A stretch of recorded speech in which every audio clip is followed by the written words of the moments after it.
that I can't tell just by looking? How many of you are costuming? Raise your hand if you regularly wear costumes to conventions. Halloween.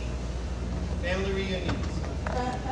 Rocky Horror. Good to see it. Rocky Horror, yes. Oh, yeah. Yes, Rocky Horror, very good. My name is Bruce Phillips. I'll be Gwen today, just seems to fit. This is my wife, Mark. And we're going to be talking about crossplay. So let me just kind of check and see where we are with, how many of you all have crossplay? Okay, some of you are currently crossplay, I see that. How many of you all are interested in cross-playing because it's something you think you might like to do at some point? How many of you are here because you thought this had something to do with crossword puzzles? Okay, good. We'll try to get to that near the end. Okay, okay. Cross-play, as I'm sure you know, is the technique and attitude of dressing as the opposite gender. There are some gray areas there. So, for example, if a guy dresses up as Mana dressing as a girl, is that really crossplay? Or if a girl dresses up as Dory when he's being a female, is that crossplay? Basically, for our purposes, we're going to be talking about how to improve your image. Now, we're going to talk a little bit about our experience, then we're going to go step by step in creating the character. Go ahead and hit the next slide. Now, this is us. This is what we're doing. Do it again. This was taken at a 12th night activity that we attended. Next one. Okay, now, if you are interested in this level of crossplay, you're in the wrong panel. You probably already know all you need to know. Just so you know, these two individuals are legendary on the internet. The one on the right, on your left, is Sailor Bubba. Hey, son. And the one on the right is Man Fei. Fei Valentine, AX. of course. Man Fei is so well known that he has his own website and has been kicked out of at least one convention for inappropriate attire. So, we're not going to be talking about this kind of crossplay. You don't need any lessons on that. You just put on clothes and go. The more the merrier. What we're going to be talking about today is to talk about how do you do crossplay to make it work. Plenty of room in the front. How do you do crossplay to make it work? How do you try to represent the opposite gender as well as possible? So that's what we're going to be talking about. So you could do it this way, or these are two gentlemen who are crossplay. The one on the left is goes by the name of Kabuki or Kabuki Boy. You'll see he's got an entire portfolio on Cosplay.com. The other one is also known as Lander. He's most notorious for his Lum outfit. Obviously, it can be done very well. And for the other half of you, it is equally easy to do. Now, go ahead, next one. We will be doing this, and so right now I want to talk a little bit about our own background, to give you some examples, some anecdotes, some things. How many of you all have ever been to the Starfest convention? Okay, a couple of you, okay? The reason I ask is because for the last several years, we've been doing a variety of different activities at Starfest. I confess that I don't have my finger on the pulse of anime as it goes, even though I've been watching anime since Astro Boy and 8th Man. That was back in the days of black and white. So, yeah. So, you may need to help me a little bit with names and things, but in terms of being able to create characters, go ahead. The first one that I did was Xena. I decided that I had a friend who said she was interested in making a Xena costume, and I said, that'll work, I would be interested in wearing one.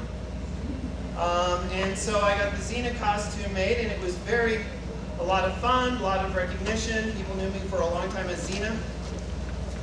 Though I did have one odd experience. I was Mile Award and won an award at Mile High Con on Saturday night at the costume contest. So the next day I was dressed normally, wandering around the dealer's room, and I said to my wife, I'm really frustrated because no one is congratulating me, no one is commenting, no one is telling me how good I did. She said, that's because they have no idea it was you.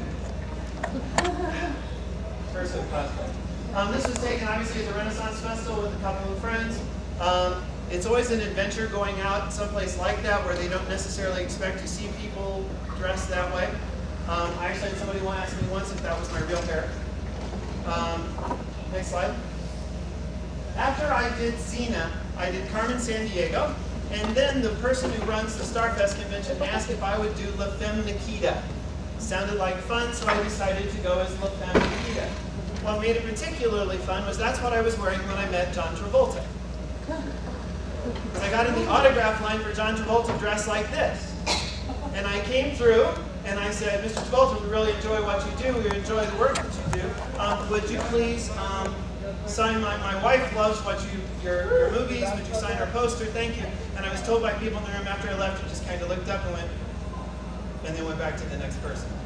The funniest thing that happened to me in this particular one I was not aware of. The head of security at Starfest came up and said, I've got to tell you something. I've got to tell you something. I said, what? He said, you'll love this.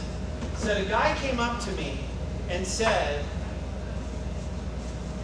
have you seen the tall blonde in black? And he said, yes. And the guy said, do you know who that is? I've been following her around all day. He goes, yes, actually, I do know who that is. And he said, really? What's her name? And he goes, Bruce. And the guy went, away. Now, the interesting thing about this picture is, in this particular picture, I'm 6'4", and I wear 2-inch heels, same shoes I'm wearing now. And I'm standing next to the guy at 6'6". Did anyone see X-Men? Yeah. This is the guy who played Sabretooth. He's 6'10". Oh my God! But because I'm 6'4" with 2-inch heels, it actually looks, you would have no idea that that there's anything special going on because it's in proportion. We'll talk a little bit about height and how you get around that a little bit. Okay, next one. This was one of my more fun costumes. 7 of 9. Do you think I made the breasts a little too big?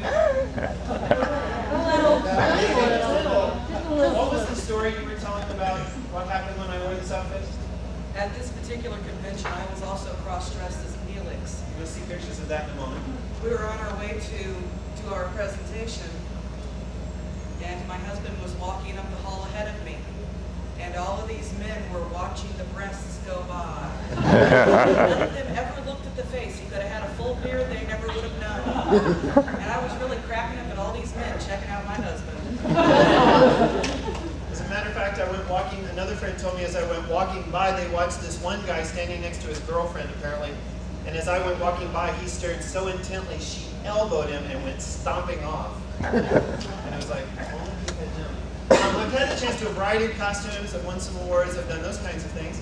And the thing that has been the most remarkable and surprising to me is if you actually try to get the details right, you actually try to cross gender and try to make it work and have the right look and everything, it will fly.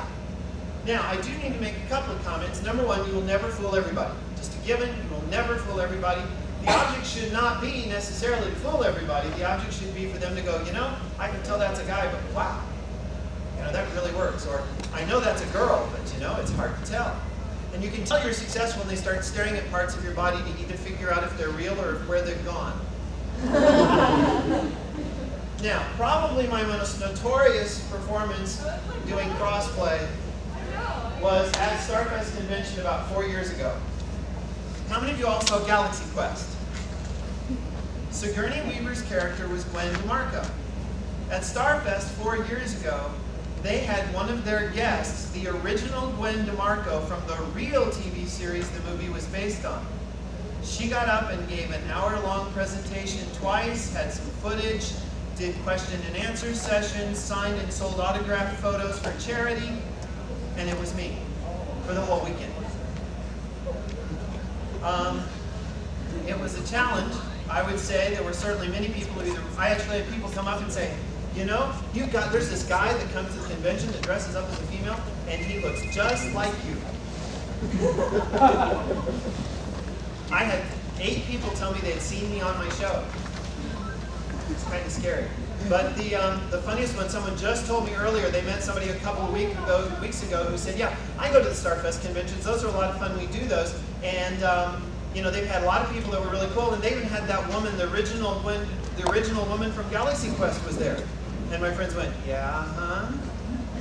So it's kind of fun, but I actually sold autographs.